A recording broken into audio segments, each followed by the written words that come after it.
3 سال پیش عمل افزایش قد انجام دادم. 7 سانتی متر افزایش قد داشتم و الانم خدمت شماست. تو اون 3 ماهی که دستگاه روی پا بود خورده اذیت بود دادم. فقط با کمک واکر من میتونستم راه برم و بچه‌ها رو می‌دیدم که تک و توک میتونستن بدون واکر هم راه برن.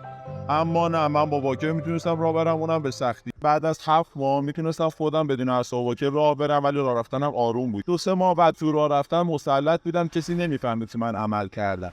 بدنسازی بالاتنه کار میکردم ولی به پام فشار نباید میآوردم. ورزش سنگین رو حدود 2 سال از عملم تو گذشته بود شروع کردم. دیگه باشگاه میرفتم، قشنگ استاد زدن شروع کردم. تو فوتبال هم بازی کردم و بدنسازی هم میکنم. الانم که به درخواست شما اومدم اینجا تواناییامو بعد از عمل به نمایش میذارم.